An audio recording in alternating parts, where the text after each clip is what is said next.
Comienzo, unos minutitos después del horario, al panel que va a estar integrado por Daniel Lajut, Iván Carrino, Uri Latagnorio, Juan Ramón Rayo y Nicolás Cachampi. Primero va a exponer Daniel Lajut de la Universidad Católica Andrés Bello de CEDICE de Venezuela. Bajo el texto que ustedes ven en pantalla. Adelante, Daniel. Bueno, buenas tardes. Yo siempre tengo que agradecer mucho, ¿verdad? Quiero agradecer a la Universidad Católica Andrés Bello por ayudarme económicamente para venir aquí a Rosario a dar esta ponencia. Igualmente quiero agradecer a la Universidad Central de Venezuela, que también soy profesor en esa universidad, y por supuesto a CEDICE, porque soy miembro del Consejo Académico de CEDICE desde hace ya 10 años. Además quiero agradecer mucho a la Fundación Bases por aceptar la ponencia y por permitirme estar aquí hoy, y a la Universidad Católica Argentina por brindar los espacios para que esto se pueda realizar. Y bueno, también me toca agradecer en función de la ponencia, ¿no? Porque esta ponencia tiene una historia. Resulta que tengo una alumna que fue tesista mía, y escribió un trabajo sobre eficiencia de mercado y me lo mandó. Y yo lo leí con mucho detenimiento y comencé a hacerle bastantes consideraciones al trabajo. Yo le dije que el trabajo estaba muy bueno, que yo se lo publicaría tal y como está escrito, pero que yo tenía muchas objeciones personales con el trabajo. Y empecé a contar las objeciones mías, y cuando vi lo que le había escrito a la chica, me di cuenta que tenía un artículo. No tenía unos pequeños comentarios, sino que tenía un artículo escrito. Y bueno, eso es lo que decidí traerme ahora a Rosario para compartir con ustedes, ¿no? Se llama así: la eficiencia del mercado más allá de los modelos matemáticos. Y el resumen de la ponencia es esto, ¿no? Vamos a hablar un poco de los orígenes de esto, de la eficiencia del mercado en el desarrollo teórico, de los datos y su temporalidad frente a los modelos, del problema de las matemáticas en finanzas y en economía. Vamos a hablar un poquito de Mises y de De Tracy, y de la eficiencia dinámica como única eficiencia posible en los mercados. ¿Okay?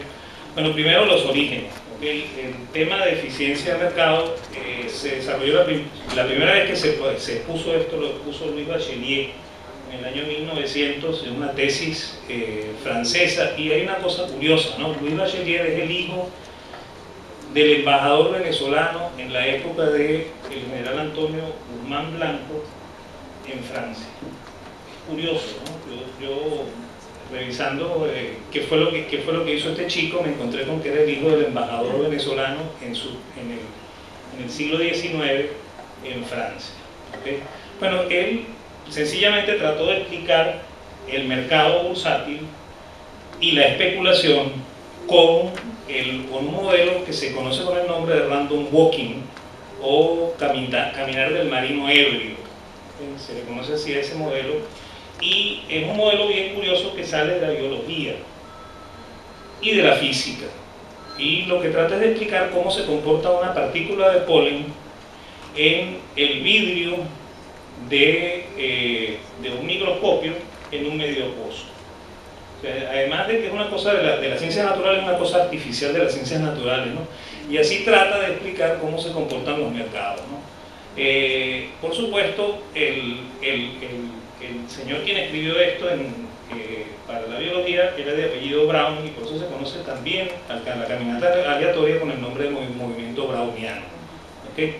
Bueno, vamos a ver, las premisas son que las rentabilidades esperadas deben estar en equilibrio y en función del riesgo inherente, es decir, deben reflejar un precio justo, entendiendo esta justeza como el reflejo del valor presente de los flujos de caja descontados, es decir, aquel que se refiere a la información relevante para el modelo. Y el segundo, que las variaciones en los precios deben ser independientes, es decir, con una correlación entre ellos a lo largo del tiempo igual a cero.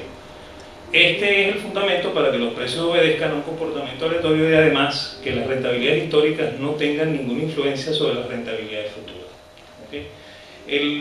el primer desarrollo en esto lo hizo Paul Kuttner, y Paul Kuttner cita en su artículo, voy a leer la cita de él, que es la misma que sale ahí en la presentación, ¿no? Aunque los compradores o vendedores individuales pueden actuar con ignorancia, tomado como un todo, los precios de tal mercado reflejarán la mejor evaluación del conocimiento disponible en cada momento.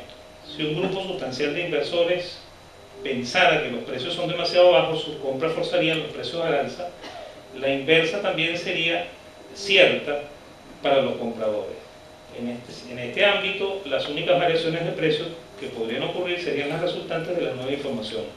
Dado que no hay razón para esperar que la información no sea aleatoria en su aparición, las variaciones de periodo a periodo del precio de un valor deberían ser movimientos aleatorios estadísticamente independientes entre sí.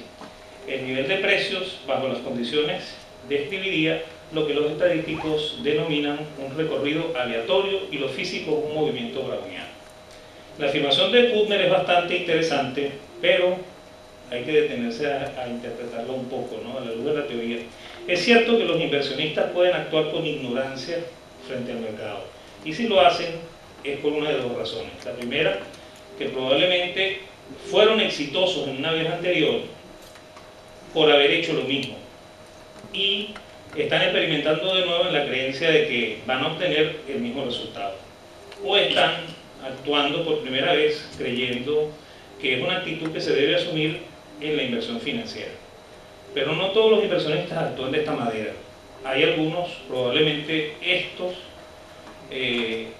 hay algunos que actúan de acuerdo a estrategias y que los han convertido en exitosos, y probablemente estos actúen como agentes de personas que tienen menos conocimiento y no pueden alcanzar toda la información que es necesaria para establecer estas estrategias. Pero acumular conocimiento y disponer de información no es la única condición de éxito. Incluso se puede actuar de una manera bastante ignorante y alcanzar un beneficio mejor. La única diferencia quizá es que el último es incapaz de recrear el fenómeno y de aprender algo de él.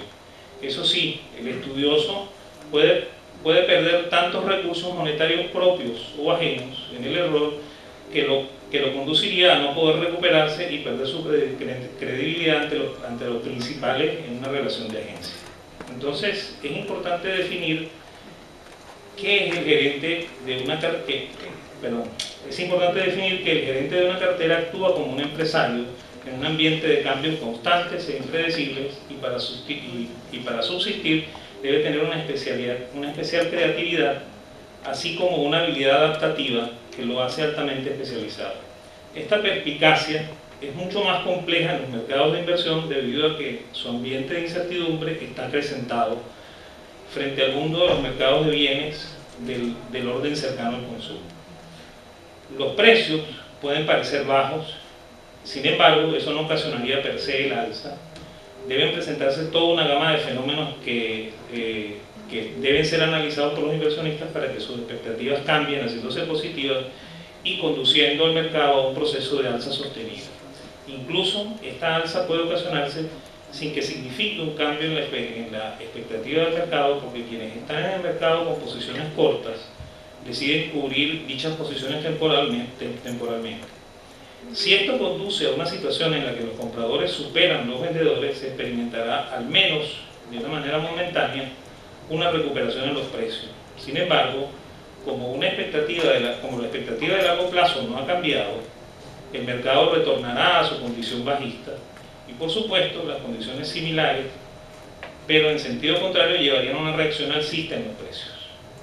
Aunque el comportamiento es azaroso, nunca puede ser descrito como en la física a través de una caminata aleatoria, porque el movimiento no es ni puede ser discreto, y sus probabilidades no seguirían nunca el comportamiento de una función, porque no existen diferenciales en la medición de los precios en una bolsa, y porque tampoco las cantidades pueden ser discretas. No pueden negociarse fracciones menores a una acción, y tampoco pueden darse valoraciones en los precios que sean menores a la menor fracción de dinero en la economía. Al poco tiempo, Samuelson, en el año 1965, afirmó que el mercado no necesariamente se comporta como una caminata aleatoria, pero sí afirma que el comportamiento de los precios no puede ser pronosticado debido a que no existe una relación clara entre los comportamientos de los precios pasados y el comportamiento de los precios presentes. Esta premisa es perfectamente cierta, porque al estar en un mercado de capitales, el precio de una acción, por ejemplo, no tiene ninguna relación con el pasado. La empresa que está representada por la acción puede haber sido exitosa y se dirige a la quiebra, o al contrario, puede haber estado en situación de atraso y se dirige a obtener ganancias extraordinarias. Si el mercado puede detectar esas situaciones, el precio estará determinado por lo que ocurrirá y no por lo que ocurrió. Por eso ningún modelo que utilice el pasado puede servir para estimar el presente en la valoración de una inversión. Ahora, el trabajo de Samuelson incluyó dos supuestos adicionales: que todas las personas están en la misma disposición de información sin que esto represente costos adicionales, y además que todas las personas tienen el mismo horizonte de inversión y las mismas expectativas. Estos dos supuestos son definitivamente falsos. Para que las personas posean toda la información, esta debe ser asequible al mismo momento para todos, y eso es imposible. Y aún teniéndola, no podrían ser analizadas con el mismo marco referencial por los participantes por diversas razones. No tenemos el mismo conocimiento, escogemos de la información la parte que nos parece siempre relevante, sencillamente no poseemos la información y la procesamos de una manera distinta. Esto es lo que lleva en la realidad a los vendedores a considerar que el precio debería bajar y por eso venden, y al mismo tiempo a los compradores a estimar que el precio debería subir y por eso compran. Entonces, de una manera natural, todos tenemos expectativas diversas, y además el tiempo en el que creemos que este proceso se va a dar tiene que ser distinto y eminentemente subjetivo. Si existiesen expectativas iguales, nadie podría negociar. Los vendedores no conseguirían compradores y los compradores no conseguirían vendedores. El tiempo, yo creo que me salté. El tiempo es relevante porque si todos tenemos el mismo horizonte de inversión, todas las compras se harían en el mismo momento y todas las ventas se harían de la misma manera. Pero de nuevo, si esto fuese así, el vendedor no conseguiría compradores y el comprador no conseguiría vendedores, por lo que no habría mercado. Eso lleva a las valoraciones al plano de lo subjetivo, porque si tenemos la misma información y un conocimiento y expectativas diversas, entonces la única manera es que las valoraciones sean subjetivas y los tiempos también lo sean. Lo que es perfectamente compatible con el primer supuesto que se analizó antes, es decir, que los precios no tienen que ver con el pasado y que se relacionan con el valor presente de lo que ocurriría en el futuro, y esas expectativas no pueden ser nunca iguales. Como afirma Kuttner, puede haber movimientos alcistas o bajistas, pero estos no son producto de una información igualmente distribuida y de un conocimiento igualmente distribuido. Ambas condiciones son desiguales y distribuidas también son distribuidas desigualmente en cualquier sociedad, independientemente del grado de desarrollo de la misma. Además, sería necesario establecer un precio justo objetivo para que se establezcan situaciones de irracionalidad por la sobrevaluación o la infravaloración. Sin embargo, las valoraciones son subjetivas y por tanto no existe un precio justo, sino infinidad de precios justos, tanto como personas estimen las ganancias futuras que determinan la inversión. Fama dice en un artículo del 70: el mercado ideal es aquel en que los precios se proporcionan indicaciones exactas para las asignaciones de recursos. Esto es un mercado en el cual las empresas deban llevar a cabo decisiones de producción e inversión, y en el que los inversores pueden elegir entre títulos valores que representan la propiedad de la empresa, bajo el supuesto de que los precios de los mismos reflejan por completo y en todo momento toda la información disponible. La definición que plantea e interpreta la situación de un mercado ideal, y ciertamente todo mercado es un mecanismo de información, hasta aquellos que están altamente regulados están en la disposición de proporcionar datos para la asignación de recursos. Eso sí, mientras menos regulados son, mejores son los precios para servir como señales para la asignación de recursos. En el caso de un mercado de inversión, los precios permiten dirigir más eficientemente los recursos financieros. Naturalmente, si los precios se forman en un mercado intervenido, esta es la condición que puede conducir a errores en la decisión y se puede ejemplificar cada vez que un banco central modifica sus tasas de interés, creando una información que se añade como información nueva a la preexistente en el mercado. Pocos años después, Jagellari y Solnick escriben un trabajo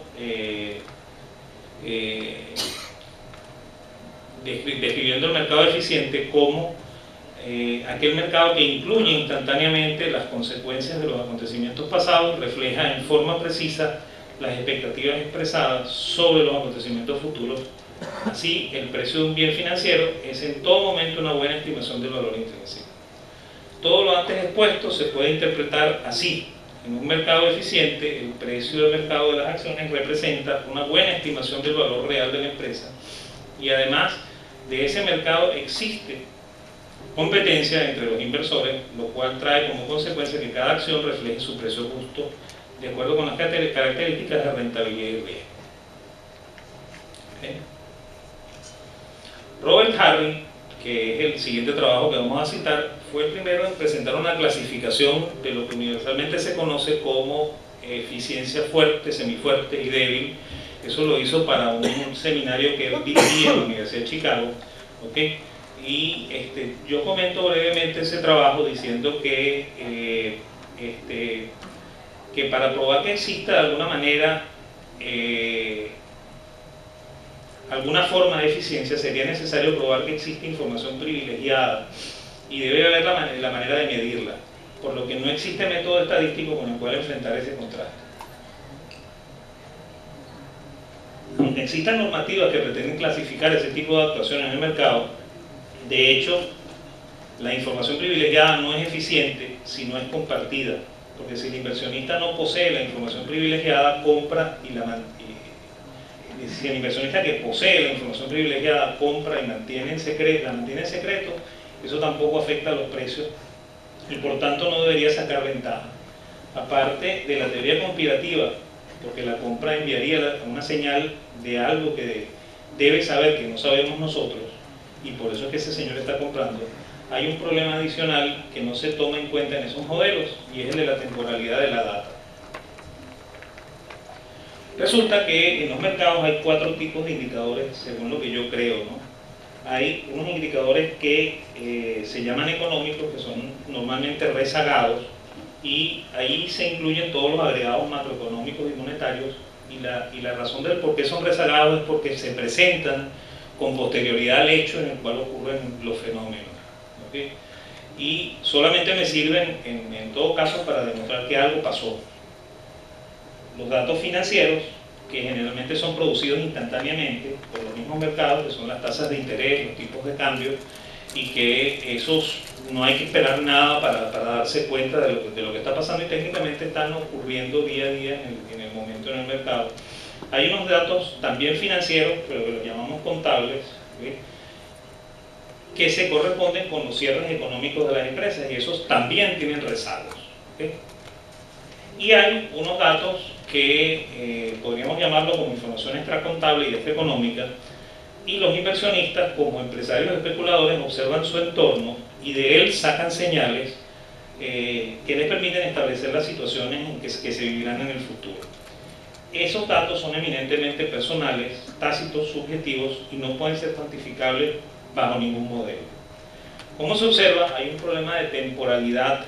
Los datos numerados en el punto 2 son los únicos que pueden ser utilizados para tomar decisiones rápidas en un mercado financiero, por lo que los datos económicos y contables mostrados en el punto 1 y el 2 serían conocidos una vez que el mercado haya reaccionado, y solo sirven para mostrarnos que nuestra predicción fue acertada, pero nunca lo será. Y en el punto 4, que es la información que más información nos puede suministrar, pero es el único en el que podemos darnos cuenta de que no es cuantificable, el resto es igual, pero al tener valores numéricos nos hace creer que es posible la modelización. La diversidad de tiempos y las metodologías hacen casi imposible la aplicación de econometría para estimar el futuro de una inversión, y menos aún de un mercado, incluso si se usan como se hacen los modelos para estimar la eficiencia con los índices de precio de las acciones. la diversa metodología de cálculo e incluso la diversa forma de operación de un mercado en relación a otro hace técnicamente imposible que los datos sean comparables y los resultados significativos para concluir algo cierto. Bueno, creo que estamos bien hasta ahí. Gracias, Daniel.